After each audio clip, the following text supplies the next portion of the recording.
दारणा सांगवी तालुका निफाड येथील सहकारी क्षेत्रात कार्यरत असलेल्या माननीय श्री शरदभाऊ निवृत्ती गोहड यांची संबंधित संस्थेच्या चेअरमॅनपदी बिनविरोध निवड झाली आहे। त्यांच्या निवडीमुळे परिसरात समाधान व आनंदाचं वातावरण पसरलंय। सहकार, सामाजिक व ग्रामविकास क्षेत्रातील दीर्घ अनुभव, प्रामाणिक नेतृत्व आणि सर्वांना सोबत घेऊन काम करण्याची त्यांची कार्यपद्धती यामुळेच त्यांची या पदावर निवड झाल्याचं मत यावेळी व्यक्त करण्यात आलंय। यापूर्वीही त्यांनी दोनदा चेअरमॅन पद भूषविले असून विविध जबाबदाऱ्या यशस्वीपणे पार पाडत संस्थेच्या विकासात मोलाचे योगदान दिले आहे। या निवडीबद्दल संस्थेचे संचालक मंडळ, पदाधिकारी, सभासद, ग्रामस्थ व मित्रपरिवार यांनी त्यांचे अभिनंदन केले। चेअरमॅन म्हणून संस्थेचा सर्वांगीण विकास, पारदर्शक कारभार व सभासदांच्या हितासाठी कार्य करण्याचा निर्धार शरदभाऊ गोहड यांनी व्यक्त केलाय। नमस्कार, नाशिक लोकशाही न्यूजमध्ये सर्व प्रेक्षकांचे स्वागत। तर आपण आलेलो आहोत दारणा सांगवी येथे। दारणा सांगवीमधील विविध कार्यकारी सोसायटीच्या चेअरमनपदी शरदभाऊ यांची बिनविरोध निवड झालेली आहे आणि आपण त्यांच्या निवासस्थानी आलेलो आहोत। आपल्यासोबत शरदभाऊ आहेत, आपण त्यांची प्रतिक्रिया जाणून घेऊया। नमस्कार। महाराष्ट्र राज्याचे उपमुख्यमंत्री अजितदादा पवार यांचे काल अपघाती दुःखद निधन झालं। मी त्यांना दारणा सांगवी सोसायटीच्या वतीने, दारणा सांगवी ग्रामपंचायतीच्या वतीने तसेच वैयक्तिक माझ्या गोड कुटुंबाच्या वतीने मी त्यांना भावपूर्ण श्रद्धांजली अर्पण करतो।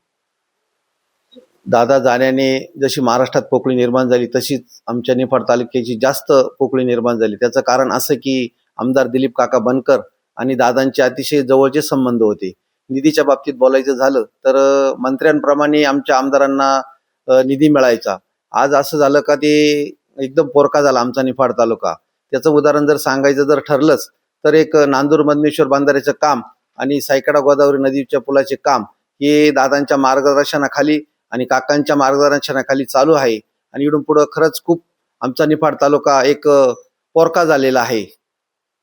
नाशिक लोकशाही न्यूजने सर्वे केला असता गावकऱ्यांमध्ये अशा चर्चेला उधाण आले होते की गेल्या 2 वेळेस ते निवडून आले होते। चेअरमनपदी असताना त्यांनी सहकाऱ्यांसोबत, ग्रामपंचायतीच्या प्रशासकांकडनं व सगळ्यांना सोबत घेऊन काम केलेले आहे आणि इथून पुढे देखील ते सगळं सहकाऱ्यांना सोबत घेऊनच काम करतील।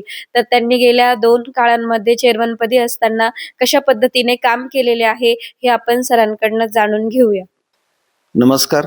मी 2004 साली पहिल्यांदी मला गावाने बिनविरोध निवडून दिले आणि मी ते 5 वर्ष शेतकऱ्यांच्या विकासाचे प्रश्न जपले। त्याच्यानंतर दुसरी टर्म माझी परत 2015 मध्ये आली। त्यानंतरही मी अशी भव्य दिव्य अशी एक इमारत बांधली संस्थेची आणि त्या पावतीवर मला लोकांनी परत तिसऱ्यांदी आज मला निवडून दिलं आणि सभापती पण दिलं।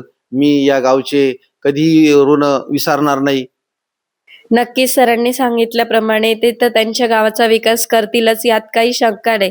तर आपण सरांकडनं जाणून घेऊया की इथून पुढे त्यांचे ध्येय धोरण कसे असणार आहे। सांगायचं एकच आहे की मी पहिल्यापासून जे संस्थेत काम करतो पहिले म्हणजे आमच्या गावामध्ये सर्व जाती धर्माला धरून आणि सगळ्यांच्या एक विचाराने सभासद असेल, संचालक असेल, सर्वांच्या विचाराने कुठलेही एक काम करताना सगळ्यांना विचारात घेऊनच करीत राहिलो। म्हणूनच लोकांनी मला आज तिसऱ्यांदी चेअरमनपदी विराजमान केलं।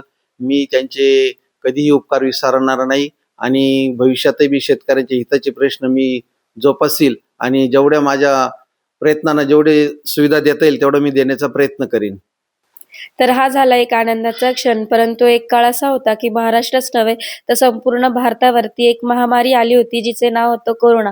तर या कोरोना सारख्या महामारी मध्ये देखील गोहड कुटुंबियांनी अनेक कामे केलेली आहे, जसे की अन्नधान्य पुरवठा असो, लसीकरण असो किंवा औषधांचा पुरवठा असो, बेड्स अवेलेबल करायचे काम असो किंवा ॲम्ब्युलन्सची सेवा असो, असे अनेक कामं त्यांनी गावकऱ्यांसाठी केलेले आहे आणि नक्कीच ते चेअरमनपदी विराजमान झालेले आहेत। तर इथून पुढे देखील गावाचा संपूर्ण विकास करतीलच, यात काही शंका नाही। तसेच सरांनी नाशिक लोकशाही न्यूजला माहिती दिल्याबद्दल सरांचे धन्यवाद। ब्युरो रिपोर्ट, नाशिक लोकशाही न्यूज, नाशिक।